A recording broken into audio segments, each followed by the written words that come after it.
for today. We have a strategic partnership with USC, and that's kind of a legal term that really doesn't capture, in my view, the tremendous breadth and depth of that relationship. The Department of Commerce benefits hugely from our relationship with USC and what I call the larger USC supply chain community that is represented here today. Not only from the incredible work done by the members of our advisory committee, we mentioned that yesterday, but also from the access to the intellectual capital of this community, and that you so generously share with us. It's very difficult for those of us inside the Washington bubble to have the feeling that we are actually in touch with reality and in touch with the forward thinking in the industries that we work for. And so, again, you all are the bedrock of our work, and we really are very grateful to you. Thank you. Big thank you. So, this morning, I have to confess to a strong case of moderator bias, because I think that this panel represents more than perhaps any other the synthesis of the major trends that we've been talking about today, the major themes. And so we're going to be talking about evolution in global economies and supply chains, revolution in trade policies and the institutional framework of global supply chains, and finally, disruptive technology, the disruption that we're going to see more and more of in global supply chains. I'd like to take advantage of my role as moderator to set out a couple of points to maybe set the tone, but especially some of the data that I like to look at. According to a recent study by McKinsey, exports have been declining as a percentage of goods trade in global supply chains.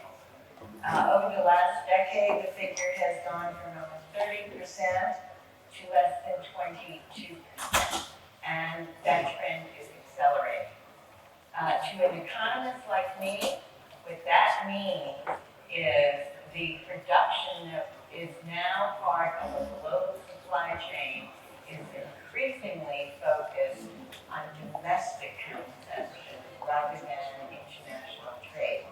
And what are the implications of that? Second, the revolution part. Many of us today have spoken about some changes in trade policy, and indeed the President spoke about it just this morning. And we're looking at what certainly the impact on global supply chain. But the fact of the matter is that current policies are really only the proximate cause. It's only the catalyst, it's only the headline that gets us to look at a trend that has been going on in global supply chain and in the international structure that surrounds them. Some studies have suggested that now less than 20% of goods produced in global supply chains are based on labor cost arbitrage. So we've all seen the studies that compare China and Vietnam and India and Mexico and etc. with the United States. And those are very, very interesting. But the fact of the matter is that labor cost arbitrage, data suggests, and economists like me look at that, is not the real driver that it once was in establishing patterns of global supply chain. So one of the questions that we have to ask as we look at the future is, what are those drivers going to be? And what are the implications? What is supply chains in the future going to look like? Third, the technology disruption part. And we spoke a lot in this conference about an array of technologies, AI, blockchain, et cetera, et cetera. Collectively, they are being variously called, the OECD calls them the new production revolution. I think Nick used the other term, Industry 4.0. But the point is that whereas in the past, technology has facilitated and supported a global supply chain, the technologies that we are seeing in this cohort are more supportive of bringing production back close to consumption. And we are seeing more and more, it's facilitating more of a regional than a global shape to global supply chain. So we want to look at that and see how will these technologies of this new suite, how will they shape global supply chains? So luckily, these are any thoughts. But luckily, we have a group here on the panel that's going to solve it all. So thank you very much, guys. Seriously. So first on our panel is Jeff West. Jeff is with the International Trade Practice of Senegal. But we know Jeff, or I know Jeff, and USDA knows Jeff, from his work in the U.S. Department of Commerce. Under the Obama administration, Jeff was the Deputy Director of the Office of Strategic Planning in the Office of the Secretary. And, you know, for those of you who don't know Washington, that meant the entire building was working for Jeff. Jeff actually, our relationship with USC is actually Jeff's brainchild, and he is the one who facilitated us getting approval and getting this relationship going. So we're very grateful to Jeff for that, but also in his current practice, he has a wide array of clients, and so his perspective on what is happening in the trade area especially is going to be very helpful to us. Our second panel member is Daniel Kratzenstein, who is a USC alum. Dan is Global Supply Chain Director for Proton Pacific, a manufacturer of industrial textile and flexible intermediate bulk containers. Dan is responsible for production and logistics for facilities in China, Vietnam, and India. Three countries really at the epicenter of this supply chain discussion that we're having today. So really looking forward to what Dan has to say about real life considerations in locating production in these countries and elsewhere, and what are the drivers. Our next panelist is John Carter. John is the executive director, the deputy executive director, of Los Angeles World Airports, with over 2 million tons of air cargo processed in 2018. LAX is one of the most prominent air cargo airports in North America. In June, LAX was named the most innovative airport by the American Association of Airport Executives. And so John's going to be able to give us some insight into how these disruptive technologies are actually shaping supply chain and logistics operations. Next, Guido Reeves. Guido is Managing Director of DASHA, America's Air and Sea Logistics, position in which he oversees business development throughout the hemisphere. He faces many challenges in integrating these many countries into the Dasher network. And so we're going to look to him for sharing the secret of keeping all these plates in the air while the ground underneath is constantly shifting. And then finally, we have Bill Clifford. Bill is president and CEO of the World Affairs Council of America, a network of over 90 regional networks. In a prior career, Bill was actually based in Tokyo, serving as Asia Bureau Chief for CBS MarketWatch. So he brings together both the economics and the international relations dimension to the changes we're going to be talking about today. So thank you very much to the panel. I have, just to kind of prime the pump, I have some questions for the panel after their presentations, but the real purpose of that is just to give you all time to organize your thoughts, because I think we want to know what's on your mind and your reactions. So I'll ask a few questions to speak. I hope you'll be coming up to the mic to share your thoughts. So, Jeff. Thanks, Maureen, and thanks to USC for hosting us today. I wanted to start off the discussions by framing things in terms of what's happening in the international trade world. So first of all, just talking about what's happening with tariffs and how what this administration is doing is different from prior administrations. And I want to give you an update on some of the bigger trade negotiations going on right now, U.S.-China and renegotiation of NAFTA, otherwise known as the USMCA, US-Mexico, Canada.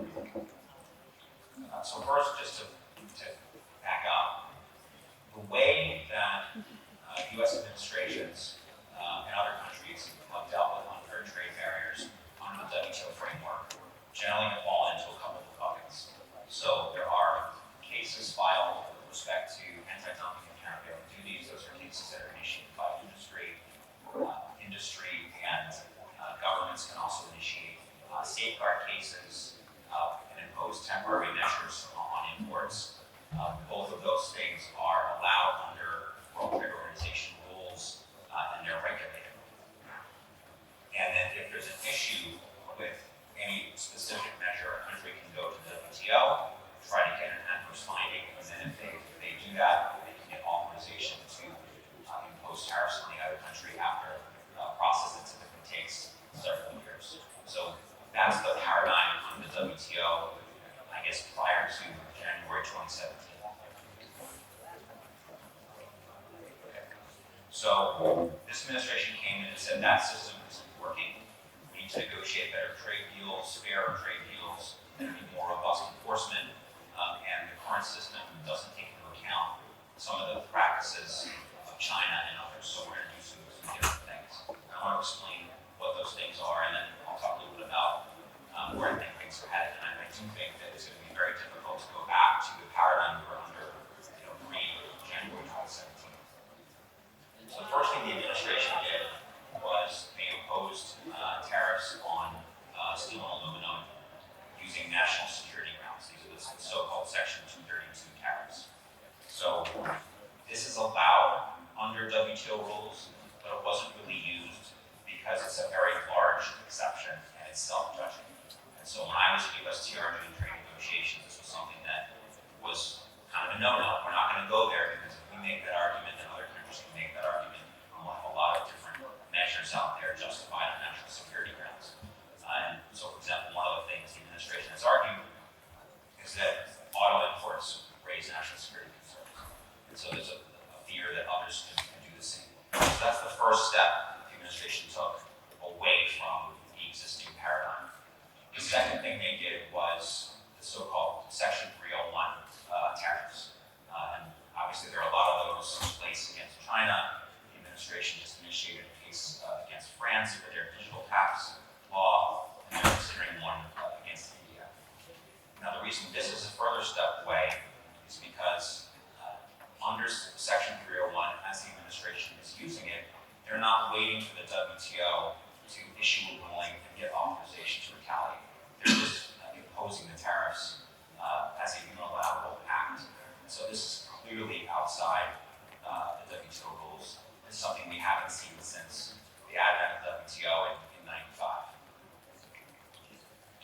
each step, I think, gets a little bit further away from the norm as we knew it. So the third thing that the administration did was threaten to impose immigration-related tariffs on Mexico a couple of months ago. And they justified that under the International Emergency Economic Powers Act. That hadn't been used since President Nixon. That's even broader than the first two because you can impose tariffs on emergency grounds for foreign policy, national security, or economic reasons. So it's very broad potentially. Ultimately, they didn't go forward with that because Mexico took certain steps. But that was again another move away. And then now, within the last week, now we have currency, which is another step forward. I do think that this is likely to continue, and I think we're moving into a different paradigm. I don't know exactly what that's going to look like. It's probably going to be some combination of a WTO rules-based system with those rules gradually becoming antiquated because we can't renegotiate them, and then something else happening between major trading partners on the side that is outside the scope of those rules. The president has bipartisan support with respect to what he's doing on China, and when he launched the investigation against France, not only was there no concern raised in Washington, but the chairman and ranking member of the Senate Finance Committee that have jurisdiction over trade both applauded the president. This is not something I thought I would have seen from the time I worked on these issues with USTR, so things have definitely moved, and I don't think we're going back. So which brings us to China and the talks going on there, and hopefully nothing has changed since I sat down, and this could all be moot over the last 5 minutes. But talks are scheduled in September, and I don't have high hopes for a breakthrough at this point. As I set out on the slide, the red lines and the two sides are just really too far apart, and both sides are waiting each other out. I think we're going to see more Huawei-related rules coming out from the administration, which is going to drive the two sides further apart. And so I do think this is going to go on past the election. We could definitely see more tariffs before the end of the year and into next year as well. So again, something that is going to continue to see ups and downs in this. We have one piece of potentially good news in that the USMCA negotiations between USTR and House Democrats seems to be going pretty well. So Mexico has already implemented the agreement. Canada is waiting for the U.S. Right now, House Democrats have said there are a couple of things they want to see fixed in the agreement. They sent USTR a list of changes. USTR just sent them a counter proposal. They're going back and forth.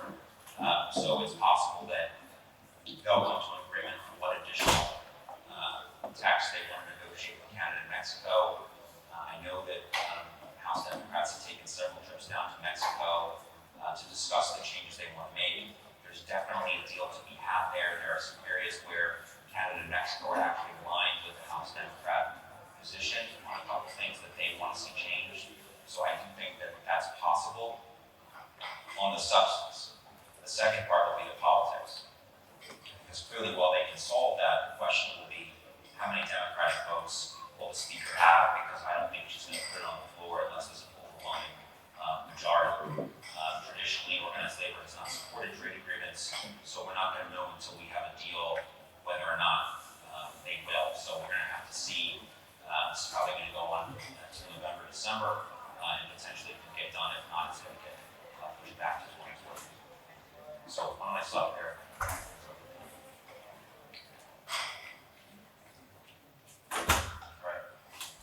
So I'm going to miss them transitioning after 15 years living in Shanghai to West Hollywood to South Africa. So last night after a full day here, went home yesterday, had a gin and tonic with my wife, went through my presentation. She goes, no. Put this slide first. She made me take a picture of two receipts. The one on the left was a work order, a purchase order from July 12th. Some things they had in stock, some things they did not. The ones I've highlighted in red at $120 per unit and $225 a unit, these were in back order. We were told they were from Vietnam. Please be patient, the ship's coming in. Great. Then we got a call about 2 weeks ago. Whoops, they're actually from China. The owner of our company has said, and you have every right to cancel your order. Prices are all going up by 10% because of the new duties. Your call, you can cancel the order, but we're not going to lose money on a deal. Your move. Got it. We need the plans. So we spent the money. You can see the receipt on the right. So that cost me $182. Thank you, Donald Trump. Now the point is this. This is starting to hit home now. And I don't disagree. This is a personal statement here. I'm not representing anybody. I don't disagree that China needs to be taken for task for some of the unfair trade practices. I personally don't agree that tariffs are the right move, but it is what it is. And it's costing me money. Wait until Christmas, wait until inflation starts kicking in. We'll see how popular it is. Now my presentation.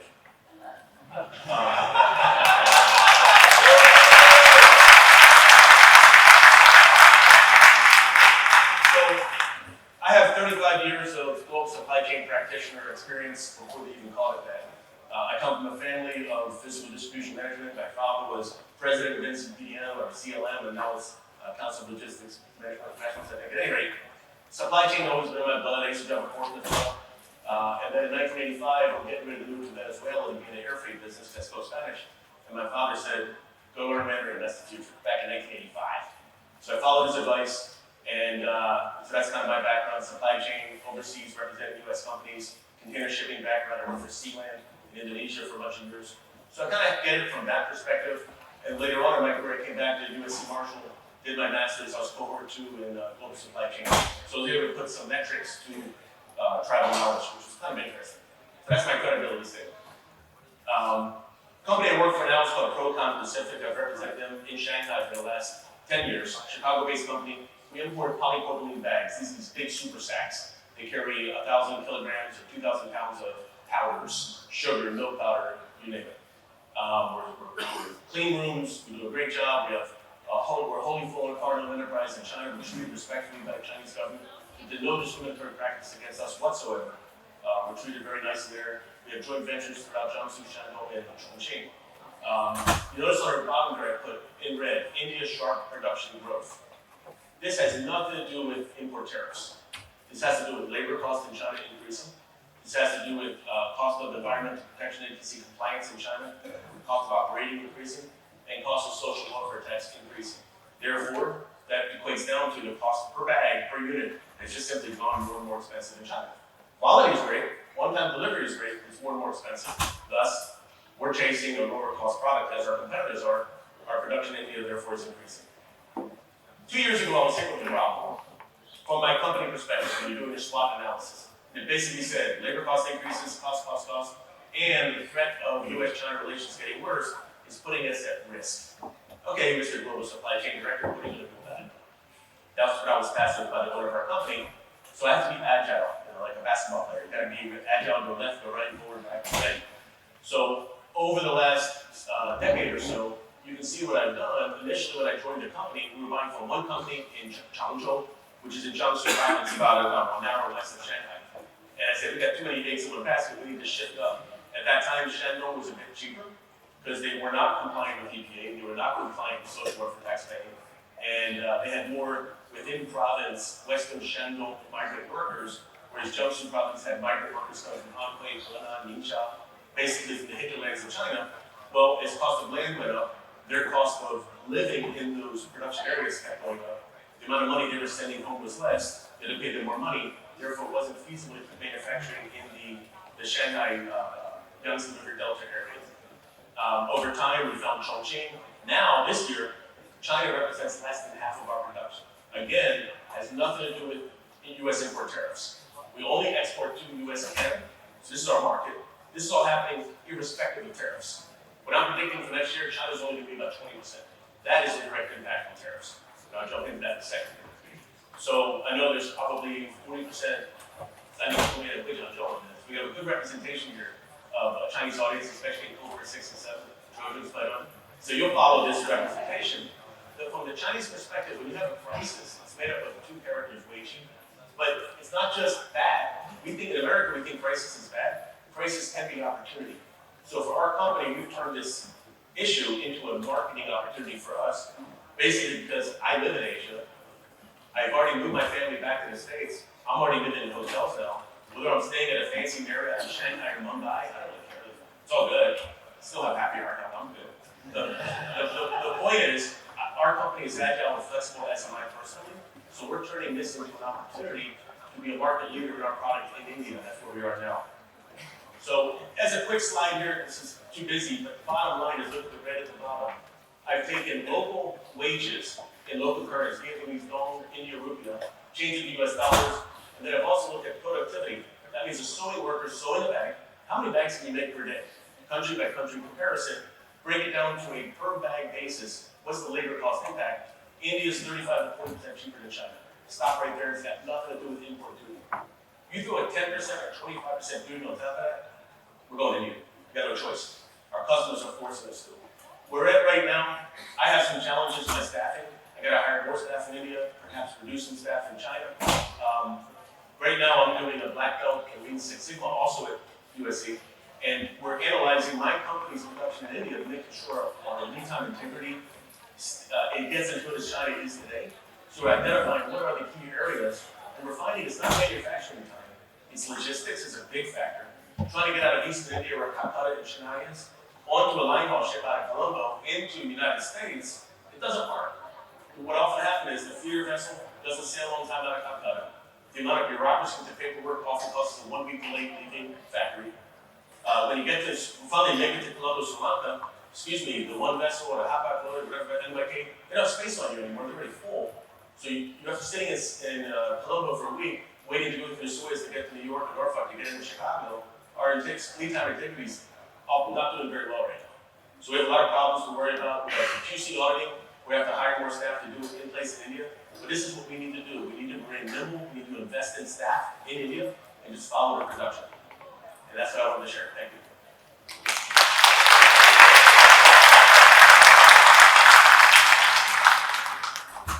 Good morning. I'm John Carver. I'm Deputy Executive Director for Los Angeles World Airports. Very honored to be back here at my alma mater. I have to thank some of my professors back then. Really shocked to see me up here on stage talking to you all. But I come from a private sector background like many of you, and am involved at LAX with all of our special projects or alternative delivery programs, which really constitutes everything that's related to supply chain and technology. And I think the fact that I'm there is a testament to our organization's commitment to collaboration with private sector interests, private sector capital. And it's funny, whenever I say I'm from LAX, it happened this morning, I won't say who, I get responses like groans. And I avoid LAX like the plague. I love Long Beach Airport, and I'm here to tell you that's all going to change. 2023, we'll be opening up our automated people booker, and that's going to completely transform the experience at LAX for passengers and the local community. It used to be, when I was at SC, the true test of a relationship was when a girl would ask one of my fraternity brothers Sunday after Thanksgiving, I'm coming into LAX tomorrow at 5 o'clock, will you come pick me up? The answer was yes. That meant that relationship had reached another level. And lately, the answer is probably more like take an Uber or Lyft and I'll pay you back. But that's all going to change. And today, I'm going to be talking not so much about the passenger experience, but what drives the supply chain, which is really what's happening out on our airfield. Their air cargo facilities and the activity that surrounds our movement of air cargo. For LAX and LAWA and our staff, we are very metric centric. These are numbers that sort of measure, and every decision we make has to move one of these needles. We're the 4th busiest airport in the world, the 2nd busiest in the United States. Atlanta Hartsfield is number 1 with 101, 105 million passengers a year. We are the number 1 airport in terms of origin and destination. 79.4% of all our traffic is originated or finds LA its final destination. Because of that, our focus on the infrastructure around the airport and our connectivity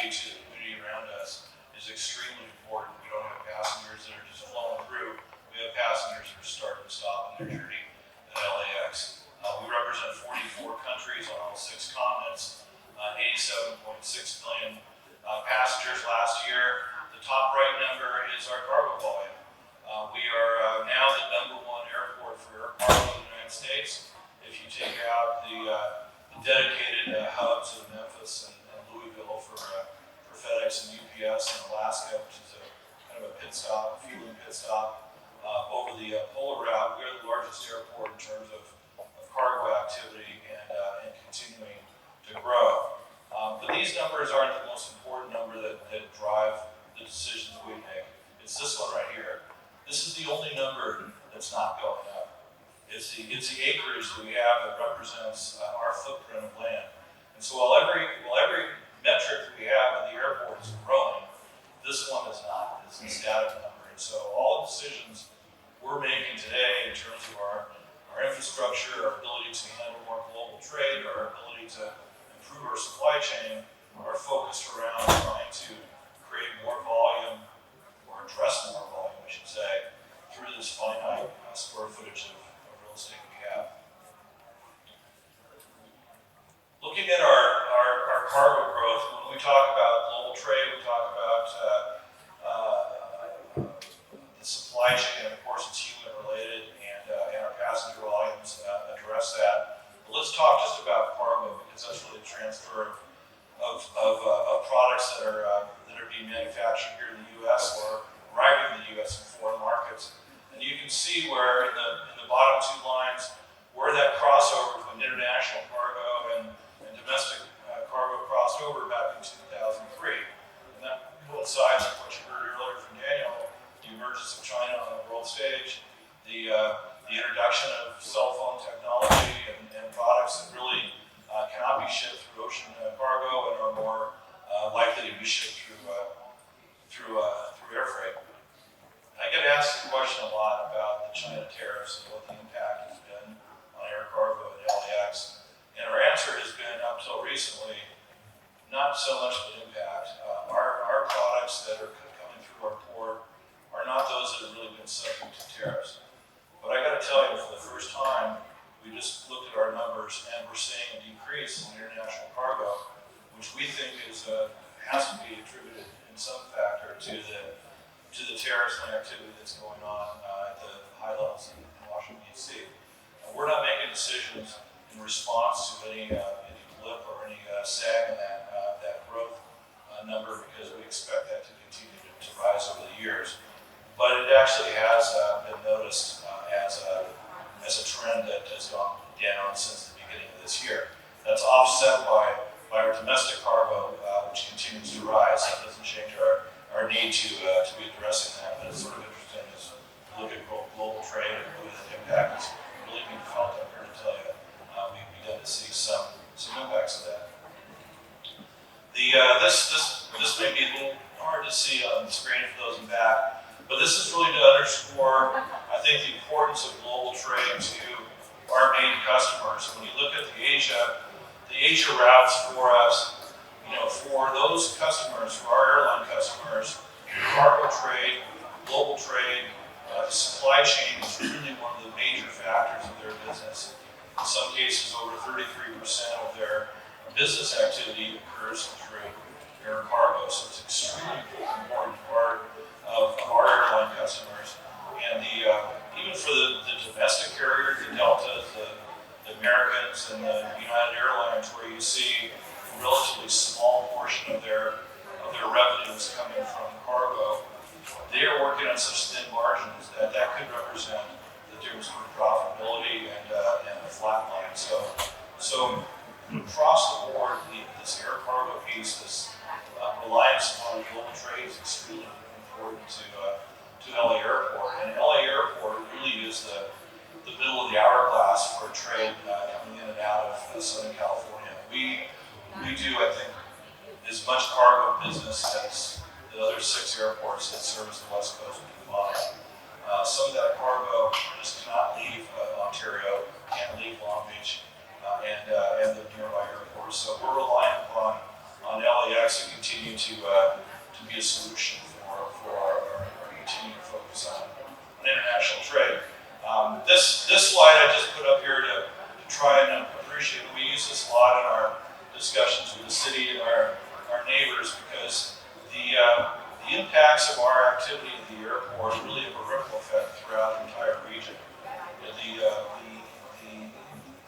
air cargo industry is relying upon LAX to continue to be the portal for their products. And without that, goodbye pharmaceutical industry here in Southern California, goodbye entertainment, goodbye technology.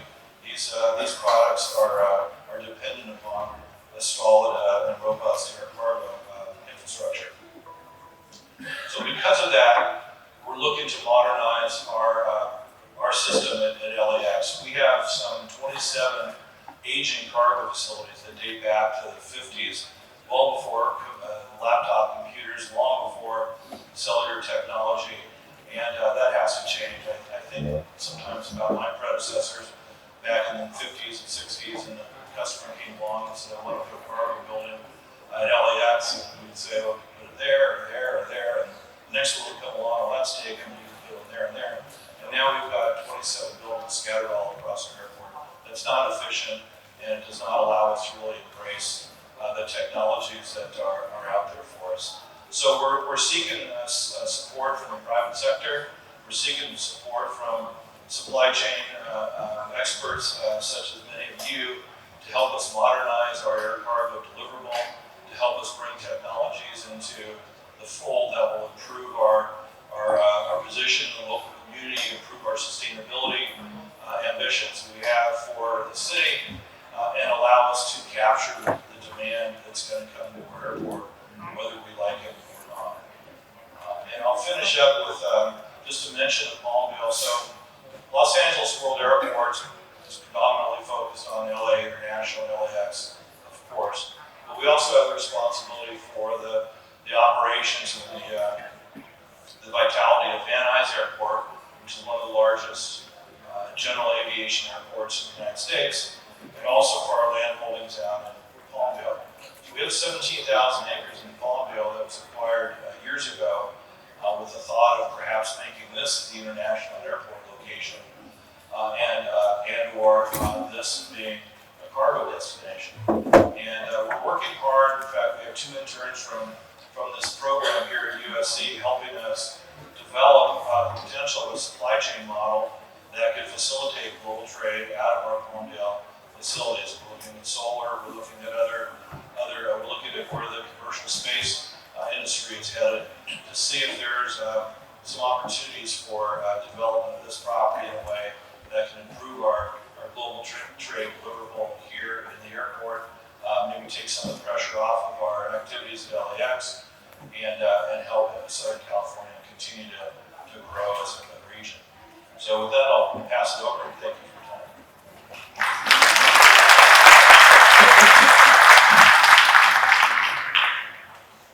So my name is Guido Bries. I'm heading the Americas operations for Datsun, a German family company with 399 offices. And I wanted to give you from there a little bit inside out view, because we have a lot of touch points and network measure points in that network, and obviously we're getting some signals there.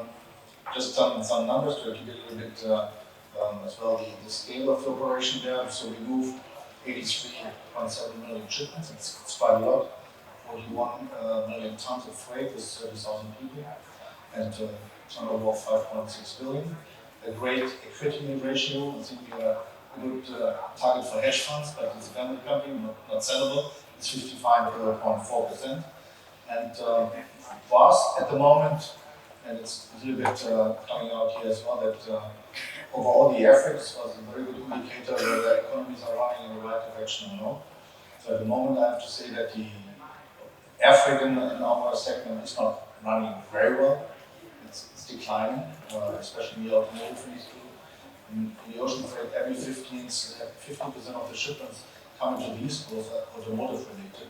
And that is obviously hitting us pretty much as being European based. Machinery, automotive production material, that's pretty much down. So from Asia, high tech and perishables, this kind of commodities are running still on a good scale, but overall we can see a pretty decline. The automotive industry is heading towards a new phase what we can feel as well. Certain models are not being produced anymore, they're just being put out of the program. So that means less material, less supply. That means as well less movements for us in the air freight, because they have to be very much in time with the supply chain, just the time delivery.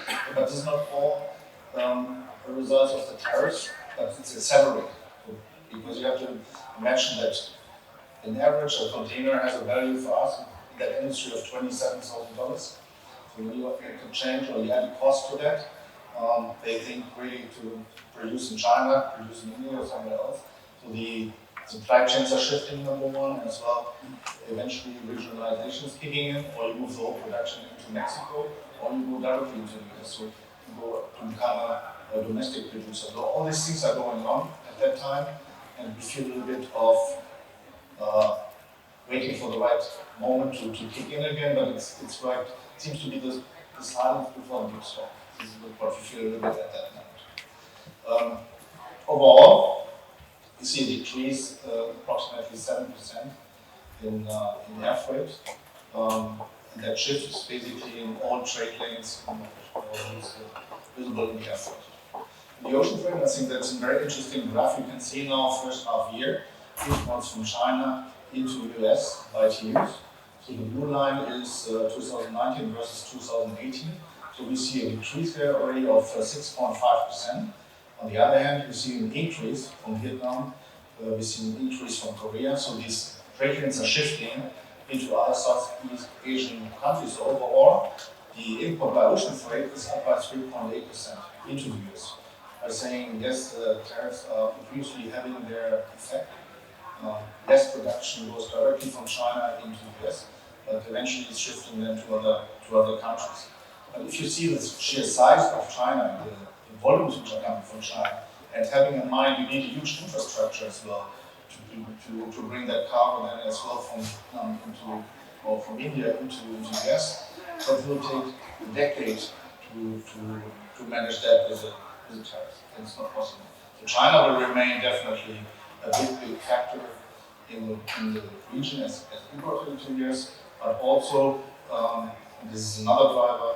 Overall, you see this development of TEUs. The intra-Asia trade is going to be in 2023 the most dominant trade in the world. With over 40 million containers moving outbound and growing. So obviously, overall, there's still trade lanes which are growing, tendencies are growing. So there's an effect of the tariffs, yes, we can see that.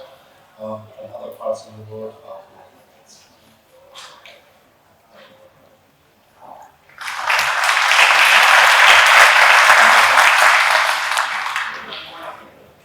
Being here, my name is Bill Clifford, President of the World Affairs Council of America.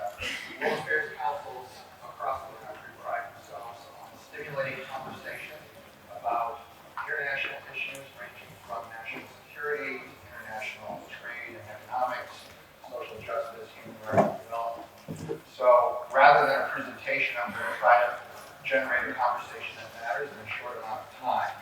I should say that there is a very excellent World Affairs Council here in this city. Los Angeles World Affairs Council just merged with Town Hall Los Angeles. The new body will be LA WAC and Town Hall. And for those of you who want to engage, I heartily encourage you to do so, whether you become a member or a young professional. This is a chance to meet national and international leaders and learn from them and share your ideas. So with that, I will say one other thing, a disclaimer. I'm not speaking for any council or for the national association that I lead. We do uphold our nonpartisanship very seriously and our interest in promoting civil dialogue, but I will offer my observations and analysis briefly on three things: international governance, the outlook for the global economy, which our panel is about, and a little bit about our geopolitical context.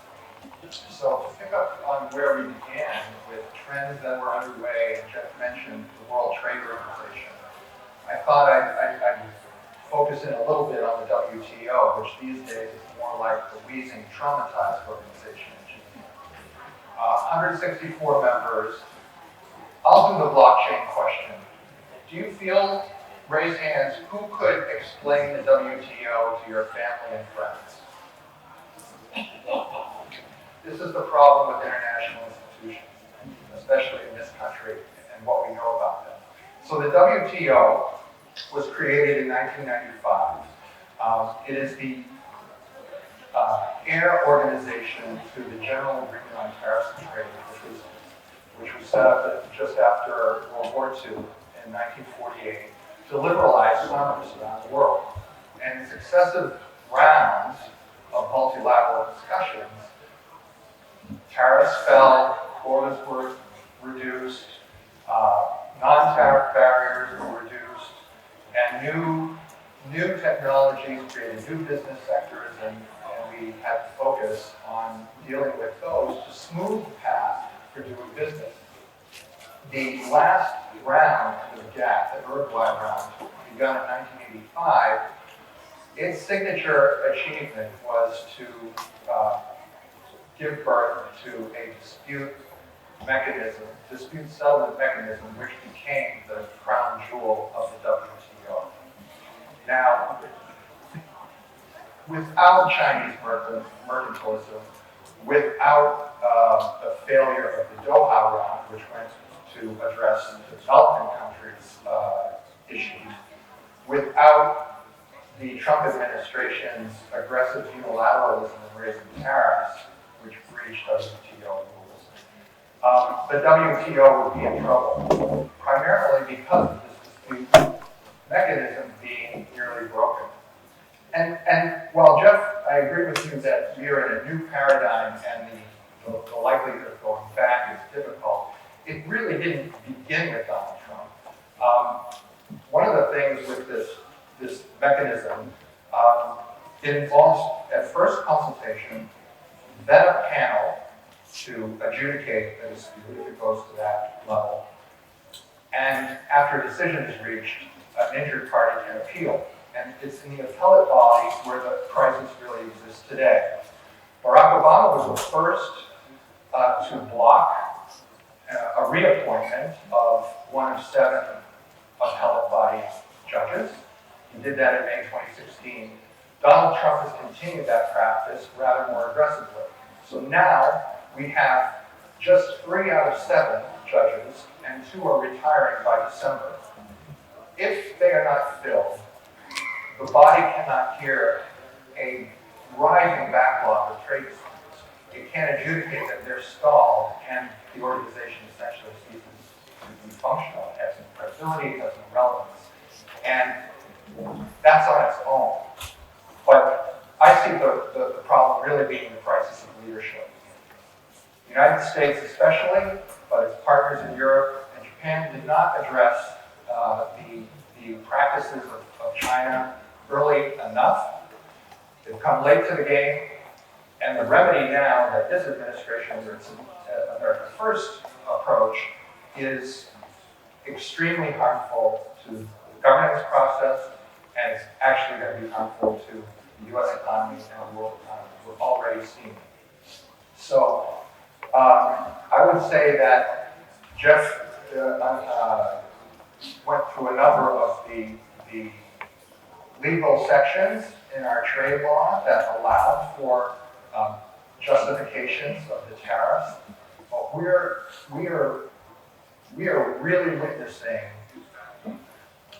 an escalation of punishment that is not rules-based, that's shifting supply chains, and it's meant to affect our rival, but it's affecting ourselves. So I want to read to you what the Agriculture Secretary heard in Minnesota this week. And this is after the President's Chief Economic Advisor, Larry Kudlow, said that 100% of this tariff pain is going to fall on China. So Brian Thalman, who is the Minnesota Corn Growers Association head, said, quote, "We are not starting to do great again. We are starting to go down very quickly." Joel Schurz, American Soybean Association, said on a conference call, said to Sonny Perdue Members are afraid of permanently losing buyers in China. By the way, about $18 billion of U.S. agricultural exports have shrunk to about nine plus billion. And as you may have heard, the Chinese reaction to the latest round of the Trump tariffs that are going to go into effect September 1st has responded in one way, which is to stop agricultural imports from the U.S. full stop. It's not just limited to farmers. Jay Foreman, who's the CEO of the Florida-based Basic Fund Tours, was on a press call sponsored by Tariffs Hurt the Heartland Coalition, and he said, our company will have no choice but to absorb the cost of the new tariffs or pass them on to consumers. If we absorb the cost, we're going to have to decrease headcount by 10%. So farmers, small businesses, consumers are all going to be affected by this. Essentially, an average of 20% now, but if they continue to escalate, tariffs that hit upwards of 25% or so are going to be an effective tax on $550 billion of imports. That's fiscally contractionary. That is a tax that is borne by us, not the Chinese. The Chinese will bear their pain when they retaliate. And when they retaliate, our exporters suffer. Okay? So what happens to farmers when they're not selling? They don't buy as much, they can't service their loans, they have a hard time getting new credit. They're doing this, they're experiencing this now, and they're also experiencing heavy flooding, which has its own economic effect on them. This is going to be a political impact on our elections. Also in the economy, we're seeing warning signs because of these tariffs. Actually, we're seeing them worldwide. New Zealand, Thailand, India, all cut interest rates. Their central banks responded to essentially the latest announcement out of Washington that way. Our economy is going through a similar phase. The Federal Reserve cut rates, which Donald Trump has been pushing for.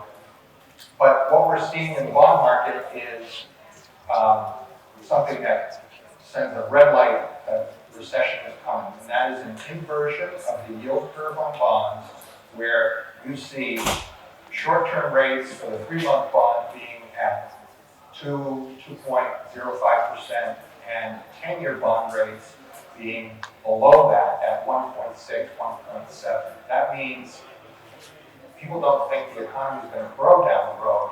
They're going to make their interest now, but recession is coming. We're seeing that also in the spread between 10-year yields and 2-year yields. So the economics is not good. Growth, which was positive to be 3.5 or 4% by the administration, this year looks to be 2.5, 2.6, and many forecasts say economic growth for the U.S. will be 1.7% in 2020. And this is not measuring any kind of escalation in tariffs. We can talk about the currency effect that we're seeing. You may have seen the news of the failure to uphold the renminbi and to allow it to weaken a little bit past a threshold of 7 won to the dollar, which hasn't happened since the financial crisis 10 years ago. So some see that as the new era. When we get into currency warfare on top of tariffs, the situation gets ugly very quickly. A word about the geopolitics of where we are. Many people are seeing parallels between what's going on now with the 1930s. Because there were Smoot-Hawley tariffs and a lot of protections, much more severe actually than it is today. That there was also populist, authoritarian, even fascist political economy, and that in this country there was a segment of America Firsters, Charles Lindbergh and others, who thought the U.S. should be isolationist, not engage. Those things are loose parallels. The way I see it, we're more like the Gilded Age of the late 19th century heading into the Edwardian era in the UK, where we have the forces of industrialization. This is a new kind of industrialization in the digital economy, but similarly, vast technology change, vast movement of people and ideas until the barriers come up. Incredible inequality. We have great power rivalry and competition. We have supplanting of potentially of the lead power on the stage. In that era, it was the U.S. beginning to overtake the UK, and now we have China challenging us. We saw mercantilism. We saw attitudes toward migration, such as the Yellow Peril. We saw social changes in women's suffrage. And around that period, where people just like us were wealthy, living well, thinking life is going to be good for our children, the world had hot spots all around it. And that's exactly what we have today. We have North Korean nuclear problems. We have our allies, Japan and South Korea, in the trade and cultural spat. We have Kashmir. We have Hong Kong. We have Russia in Ukraine. Russia saying that now that the intermediate nuclear force treaty is done, that they will move missiles to the Asian perimeter if the U.S. deploys troops. We have buzzing of aircraft in Northeast Asia. We have conflict with Iran, Turkey and Syria, the potential for economic conflict after Brexit within Europe, and rising populism there. The powder keg, we have Venezuela. The powder keg is all around us. We don't know if it's going to be something that's done by a policy of intent or a misperception that can trigger something. But the kindling is there for something very dangerous. And the tariff wars that could become currency wars are something that could accelerate conflict. Sorry to be so pessimistic in sunny California, but this is our world. Thank you very much.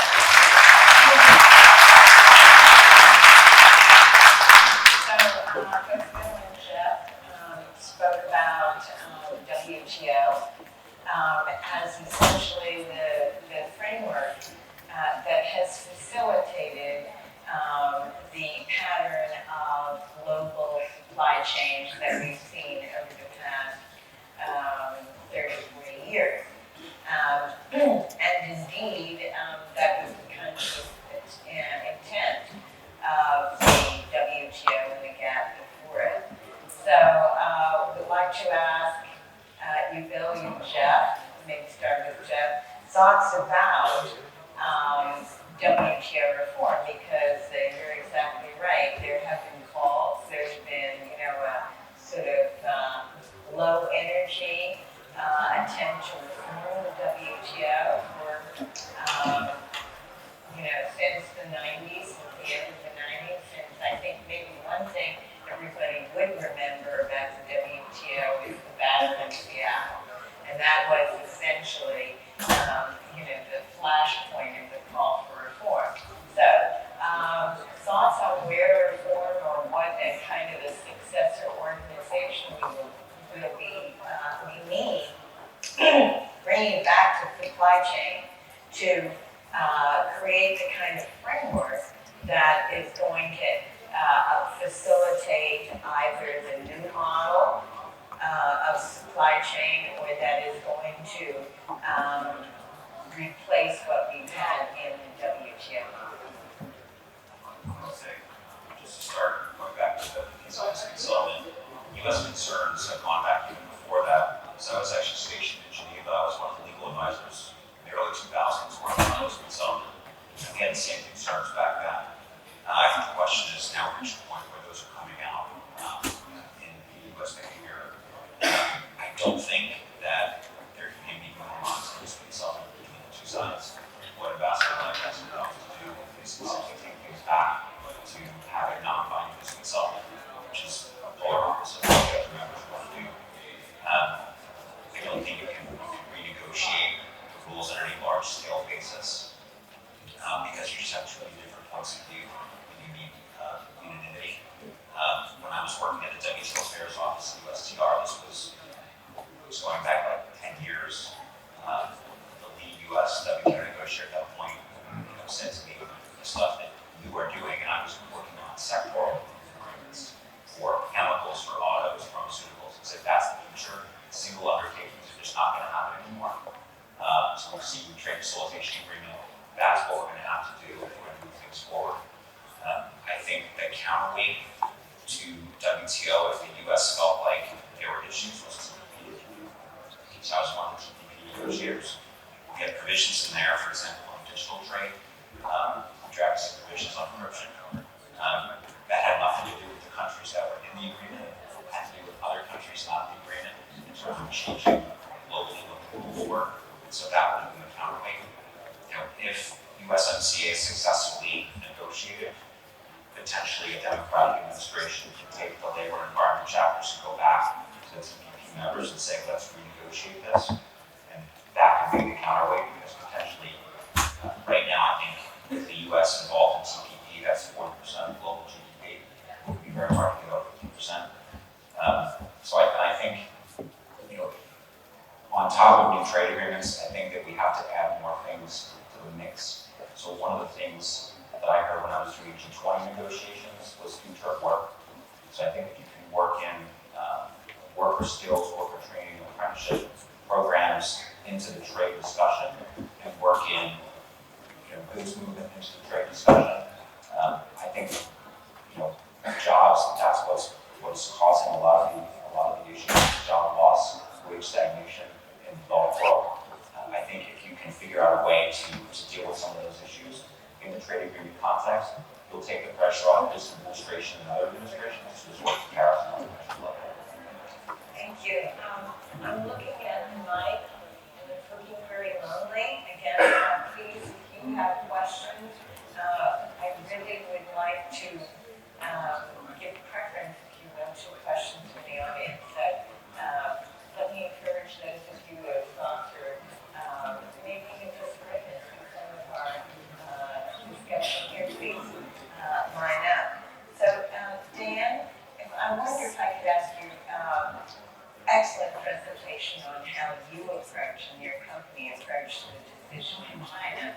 But you certainly, I know you're on the board of the U.S. Chamber of Commerce in Shanghai, so representing the U.S. and foreign business community there, is there a general consensus about how China is going to cope in an environment where, number one, their wage preference is certainly eroding. But second of all, the other point being where they are perhaps most vulnerable to the kind of trade policy risk we've been talking about. So any insights into how the folks who are doing business there, how they think China's going to cope with it, and also any insights into how China might be adjusting and looking to the future of their role in global supply chains. Those are a couple. So the business community in China, especially the American business community, or particularly in Shanghai, let's say, where it's the New York of China, if you will, are well seasoned, most Mandarin speakers, and they're cognizant of what drives China's decision making. when things come out of Beijing's mouth, what's the background? And it's essentially two things. One is stability. The Communist Party of China is a single party which cannot be threatened. So as long as you want to make change in society, change in the business community, it's better for the average citizen, go for it. Just don't challenge the authority of the leadership. That's rule number one. Rule number two is what drives the leadership is stability. The last thing it wants is 4 million unemployed 23-year-olds who are from a hinterland province suddenly in Jiangsu province out of work looking for trouble. So stability and don't challenge my leadership drives a lot of the decision making, and again, a lot of the American business community there knows that. That's, at the same time, everybody realizes the growth in the middle class in China and its buying power. It's a market that the international community, not just the American community, especially Europeans as well, wants to go after. And that's now what's driving 30, 40, even 50+% of multinational corporations' revenue stream and profit stream for that matter. So how can you operate in China, go after that market, and also be an American company operating in the American market? So what most companies are doing is just setting up parallel supply chains. They're saying, how can I service China? How can I service North America and Europe? It used to be economies of scale. You have one huge manufacturing plant somewhere in China near a port, so you can both service China as well as service North America via the ports. Now that it's changing, they're giving up that idea of a huge single plant, and they're setting up multiple plants, one in China for China, and one elsewhere in the world, perhaps in North America, not creating jobs because it's more robotics, perhaps in Mexico. I'd love to see Guatemala, Honduras, El Salvador increase their economy, great business activities there, and less migration.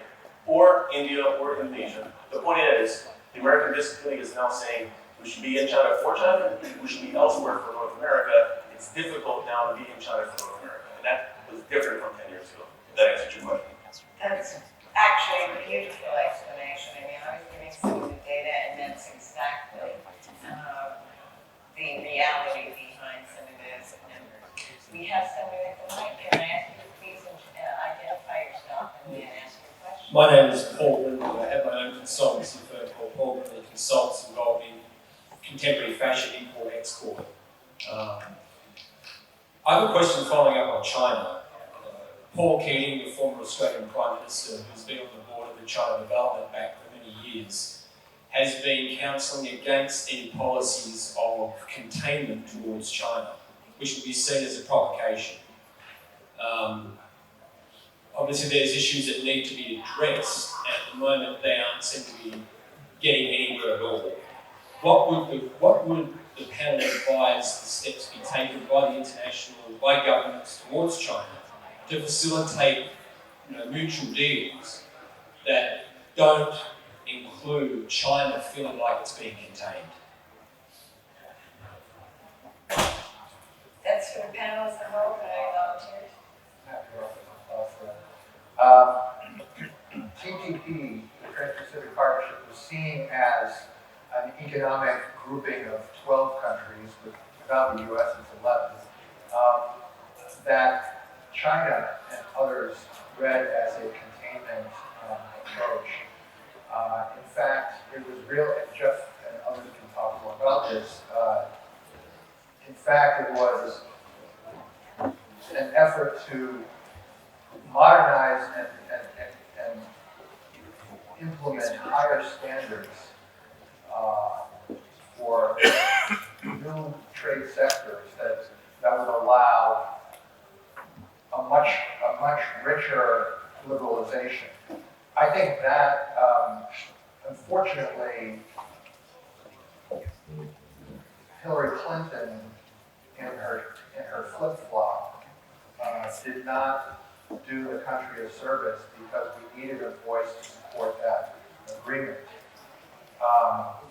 And now virtually no Democrat is speaking for free trade, other than perhaps John Delaney, a Maryland congressman. The way to work with China, I think, is not well, there is obviously bilateral, but there's multilateral, there's working with our allies to pressure it to modernize as a market economy step by step. Remember, Japan presented a similar threat to the United States in the 70s and 80s, and it controlled capital, it pegged its exchange rate, it had many barriers that our trade negotiators hammered at over decades. Including China in the successor to TPP, the comprehensive and progressive TPP, would be one way to bring it to a body that it would have to abide by. That is one effort to get new rules observed.